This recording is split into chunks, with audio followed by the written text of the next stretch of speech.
Krishna friends, Radhe Radhe. तो आप सभी को हम जानकारी देना चाह रहे हैं 2026 में 28 फरवरी को रंग भरी एकादशी के बारे में। तो इस दिन आंवले के पेड़ की पूजा करें और महादेव को अबीर गुलाल अर्पित करें। इससे वैवाहिक जीवन की बाधाएं दूर होती हैं और घर में सुख आता है। तो ऐसे ही सटीक धार्मिक जानकारी के लिए अभी सब्सक्राइब करें और कमेंट में हर हर महादेव लिखिए फ्रेंड्स। तो जय श्री कृष्णा, श्री शिवाय नमस्तुभ्यम। तो आइए हम आपको रंग भरी एकादशी के बारे में ये वीडियो बनाते हैं और आपको बताते हैं क्या क्या इस वीडियो में हम दे रहे हैं आपको। तो जैसे आपको शुभ मुहूर्त क्या है और उस दिन क्या क्या करना चाहिए। उस एकादशी का अमल की एकादशी का बहुत ही बढ़िया महत्व है। बहुत ज़्यादा इसके बारे में लोग पूजा पाठ सक्रिय रहते हैं और बाबा श्याम का भी समय चल रहा है। लोग श्याम बाबा को निशान चढ़ाने जा रहे हैं। तो अमल की एकादशी एक तरह से देखा जाए बहुत ही पुण्यकारी दिन है। तो आइए इसके बारे में हम आगे बात करते हैं। जय श्री कृष्णा। फाल्गुन महीने में शुक्ल पक्ष की एकादशी को रंभरी एकादशी कहा जाता है। इसे अमल की एकादशी के नाम से भी जाना जाता है। यह एकादशी बाकी व्रतों से थोड़ी अलग मानी जाती है क्योंकि इस दिन सिर्फ भगवान विष्णु की नहीं बल्कि भगवान शिव और माता महालक्ष्मी की भी पूजा की जाती है। तो आइए और विस्तार से बताते हैं। रंग मानी जाती है क्योंकि इस दिन सिर्फ भगवान विष्णु की ही नहीं बल्कि भगवान शिव और माता पार्वती की भी पूजा की जाती है। मान्यता है कि इस तिथि पर भगवान शिव माता पार्वती का गौना कराकर पहली बार उन्हें काशी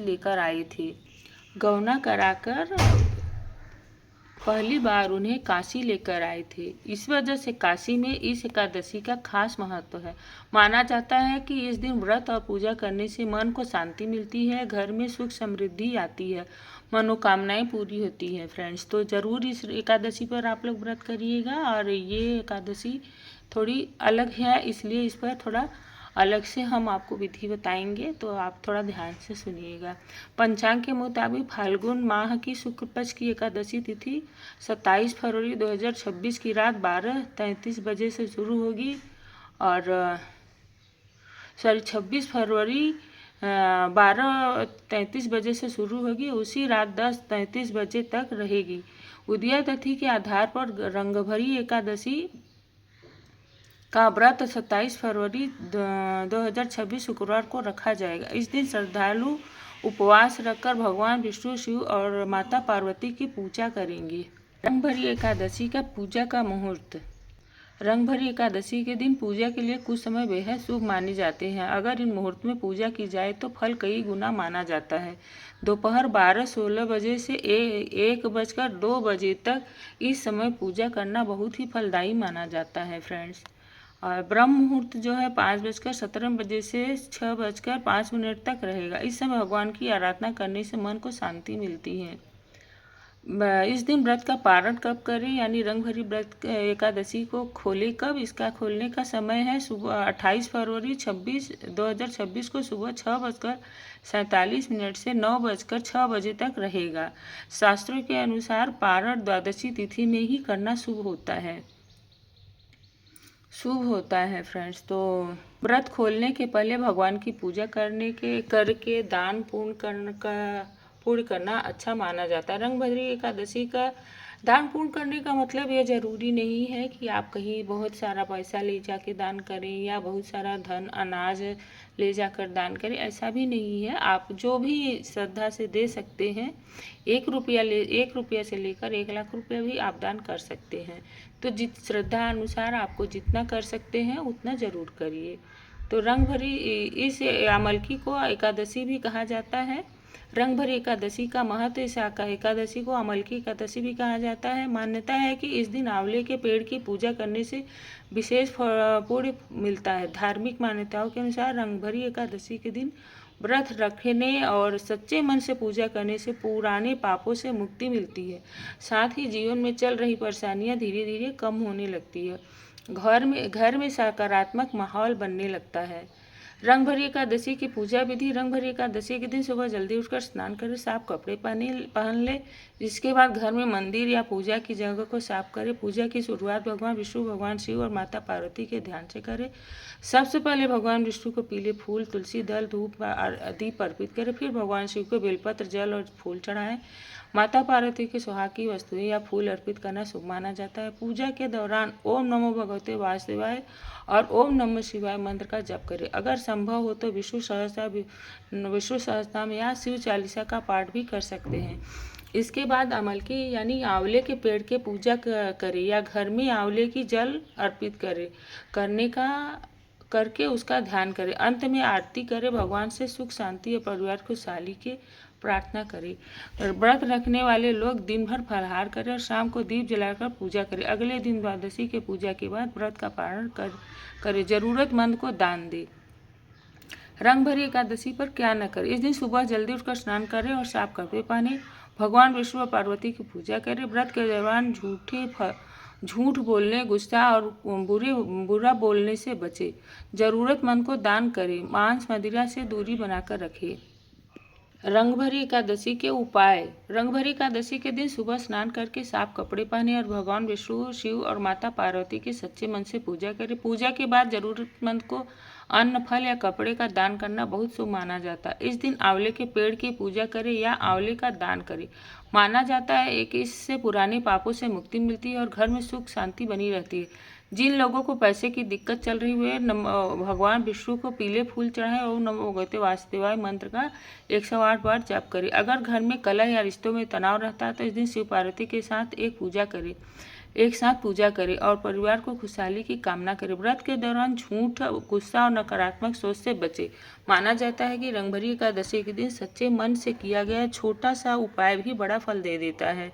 तो फ्रेंड्स, जैसा कि आप सभी देख रहे हैं कि हम अमल की एकादशी के बारे में आपको बताएं, बहुत ही पावन और दिव्य व्रत है और इस व्रत को करने से बहुत ही पुण्य मिलता है फ्रेंड्स। और सभी भक्तों से यही निवेदन है कि यथाशक्ति जितना हो सके आप इस व्रत का नियम अनुसार पालन कीजिए। और ये एक बात और, इस दिन आंवले की पूजा का भी बहुत विधान है, तो आप आंवले की पूजा कीजिए, दान कीजिए।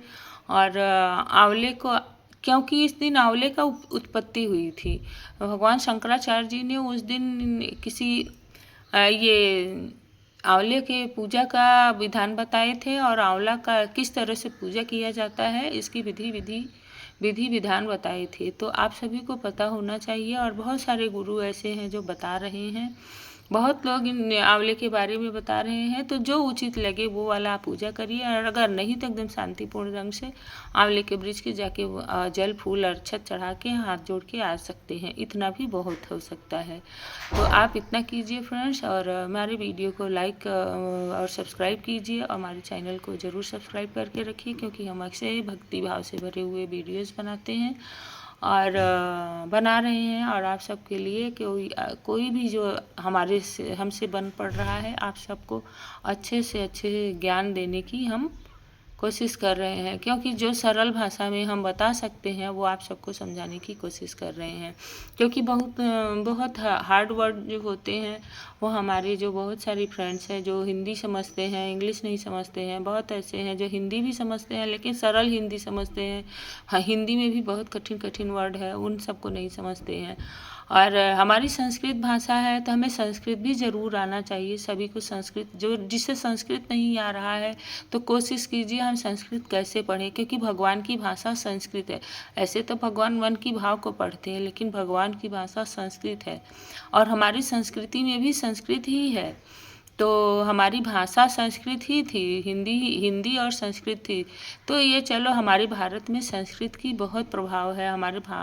हमारे भारत में संस्कृत ही पढ़ा जाता था, जिसे हम लोग अभी भूल चुके हैं। तो संस्कृत ज़रूर पढ़िए और जोर डालिए कि हमारे घर में और भी जितने बच्चे हैं सब लोग संस्कृत का पढ़ाई करें और संस्कृत पढ़ें। जैसे इतने सारे हमारे दिव्य ग्रंथ हैं, उन्हें कोई नहीं पढ़ रहा है। जैसे अपना भागवत है, अपना जैसे विष्णु सहस्त्रनाम ही है, बहुत लोग विष्णु सहस्त्रनाम ही नहीं पढ़ पा रहे हैं। और बहुत लोग ऐसे हैं जिन्हें संस्कृत पढ़ने में बहुत कठिनाई आ रही है। तो ऐसा क्यों कठिनाई है, ऐसे ऐसे बात क्यों हुई? क्योंकि हम लोग संस्कृत को भूल गए, संस्कृत पढ़ना ही छोड़ दिए। हम हिंदी जितना सरल हो सके हिंदी सरल भाषा में पढ़ते हैं। जो हम जहाँ हमें सुविधा मिल जाए, जितना सुविधा से हमको सरलता से कर पाए वही कोशिश करते हैं करने की। लेकिन थोड़ा जिद करके कठिन शब्दों को भी पढ़ने का कोशिश कीजिए, क्योंकि भगवान जब आप थोड़ी तोतली भाषा में बोलते हैं तो भगवान खुश होते हैं कि देखो कुछ तो कर रहा है, कुछ तो पढ़ रहा है।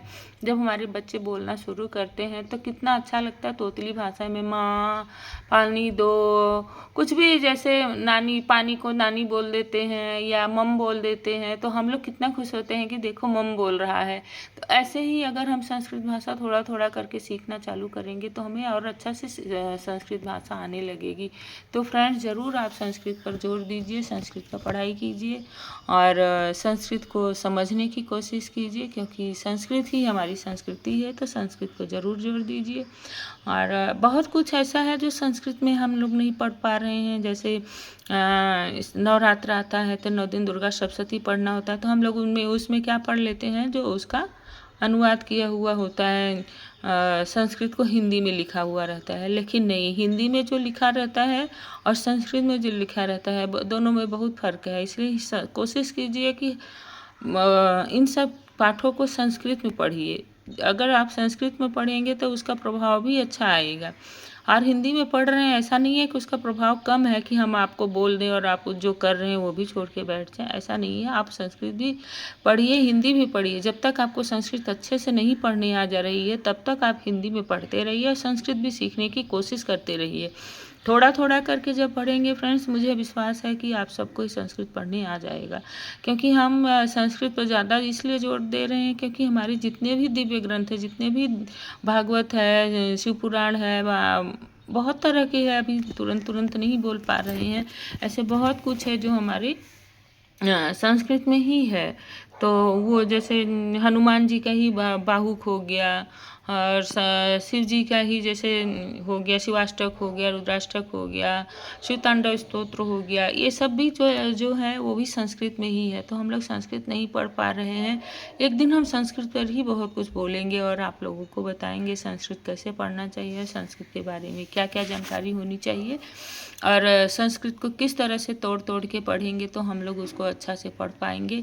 एक दिन आप सबको वैसा भी वीडियो बना के लाएंगे फ्रेंड्स। अभी के लिए इतना ही, वीडियो ज़्यादा लंबा ना हो जाए, आप लोगों को सुनने देखने में कष्ट ना हो, इसलिए इतना ही। अगर मेरे से कोई त्रुटि रह जाती है, कुछ बोलने में थोड़ा हड़बड़ाहट हो जाती है, क्योंकि हम घर में गृहस्थ में हैं और घर गृहस्थी चलाते हुए ही हम ये वीडियोज़ बना रहे हैं आप सबके पास सरल भाषा में समझाने की कोशिश। क्योंकि हम लोग भी गांव देहात घर से ही जुड़े हुए हैं, जहाँ पर बहुत लोग ऐसे हैं जिन्हें हिंदी भी ठीक से नहीं समझ में आती है और संस्कृत तो क्या ही वो समझेंगे। तो इसलिए हम सरल भाषा में जितना हो सकता है कोशिश करते हैं समझाने की, क्योंकि हमारे जो गुरुजी लोग हैं वो लोग तो संस्कृत मिश्रित भाषा बोलते हैं, तो भी माता जी लोग को समझ में नहीं आती है।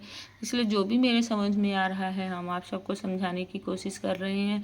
आपके घर में जितने भी बड़े बुजुर्ग हैं वो लोग नहीं पढ़ पाते हैं संस्कृत, तो उनके सामने संस्कृत का कोई भी, जैसे भागवत ही है, उसी को, आजकल तो मोबाइल की इतनी सुविधा हो गई है, मोबाइल चढ़ा के उनके पास बैठा रख दीजिए, भागवत सुनिए। आप घर में भागवत नहीं करा सकते हैं तो कम से कम भागवत सुना तो सकते हैं। तो इस तरह से अपने घर में बड़े बुजुर्ग हैं उनको भी सुनाइए, उसका भी आपको एक अलग ही फल मिलेगा और अलग ही उसका भाव होता है। तो बोलते हैं वेदों का पढ़ना पढ़ाना सुनना सुनाना समान धर्म है। तो ऐसा नहीं है कि आप पढ़ेंगे तभी उसका फल मिलेगा, उसका सुनने का भी अपना फल है। जब हम दर्शन करने जाते हैं, जब हमको कुछ देखना ही है तो अच्छा देखें, कुछ सुनना ही है तो अच्छा सुने। तो अगर आपको अच्छा सुनना है, अच्छा देखना है तो अच्छी अच्छी चीज़ों को देखिए सुनिए, क्योंकि देखने का और दर्शन करने का जब फल होता है तो हमारे देखने का भी फल मिलता है। तो देखना एक चीज़ होता है, दर्शन एक चीज़ होता है, लेकिन अगर सही मायने में देखें तो दोनों का मतलब एक ही होता है। देखना मतलब सामने से किसी को देख रहे हैं, दर्शन मतलब किसी भगवान का दर्शन करने। जब दर्शन कहते हैं तो भगवान सामने आते हैं, और देखना जब कहते हैं तो ऐसा लगता है जैसे किसी को देख रहे हैं, कोई मेरे सामने खड़ा है। तो वो इंसान और वस्तु पर चली जाती है देखना, और दर्शन जब जैसे ही दर्शन मुँह से आता है कि दर्शन, तो तुरंत छवि आ जाती है भगवान की। तो इसलिए अपने मन में, अपने जीवन में, अपने संस्कारों में भगवान को शामिल कीजिए, और हर समय हर क्षण एक ही ध्यान रहे कि हमारे साथ भगवान है। हम जहाँ हैं हर हर कदम हमारे साथ भगवान है। कष्ट आता है भगवान गोदी में ले लेते हैं, और सुख आता है तो भगवान नीचे खड़ा कर देते हैं। तो ऐसे समझ लीजिए भगवान हर समय हमारे साथ खड़े हैं और हर पल हमारा ध्यान रख रहे हैं। तो फ्रेंड्स, इस पल के लिए इतना ही। जय श्री कृष्णा, राधे राधे, श्री शिवाय नमस्तुभ्यम। चैनल को लाइक सब्सक्राइब कीजिएगा, और अगर वीडियो अच्छी लगती है तो सभी लोग इस पर राधे राधे, जय श्री कृष्णा, श्री शिवाय नमस्तुभ्यम जो भी आप लिख सकते हैं ज़रूर लिखिएगा। जय श्री कृष्णा, हर हर महादेव।